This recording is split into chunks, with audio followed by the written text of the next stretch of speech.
Qu'est-ce qui freine encore la femme dans son indépendance ou dans sa course vers son indépendance financière?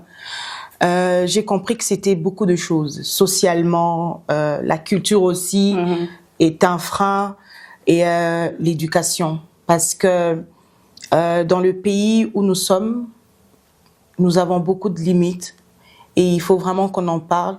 Nous avons beaucoup de limites au niveau de l'accessibilité à l'éducation. Et ça fait que la femme, c'est la deuxième option. Pour les familles qui ont à faire un choix entre la femme et l'homme, en tout cas, on choisit d'abord que ça soit l'homme qui parte à l'école. Et ça fait que ça maintient encore une fois la femme dans ce frein. Mais certains te diront que ces temps est révolu. Toutes les filles à l'école, tous les garçons à l'école. En fait, c'est encore dans le slogan.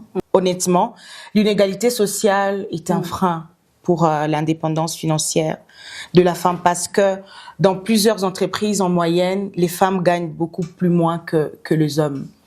Parce qu'ils estiment que l'homme, c'est celui qui a toute la charge familiale, et la femme en a 50%, ou voire même à 20%. Ça fait qu'on peut se permettre de la donner un salaire qui ne soit pas égal à l'homme. Pourtant, ils peuvent avoir les mêmes compétences, ils peuvent avoir le même poste, voire même. Mais quand c'est la femme qui a le poste, en tout cas, ils se permettent gentiment de pouvoir baisser la rémunération. La charge mentale et le travail domestique est un frein aussi, parce que au moment où l'homme se déploie dans l'exercice de ses fonctions, la femme est partagée. C'est-à-dire, non seulement elle a la charge de pouvoir prendre soin des tâches ménagères, et elle est départagée aussi dans les tâches qu'elle doit poursuivre professionnellement, voire même au cas où elle est entrepreneur. Donc tu es d'avis de ces personnes qui pensent qu'une femme qui reste à la maison, qui exerce toutes les tâches ménagères doit être payée?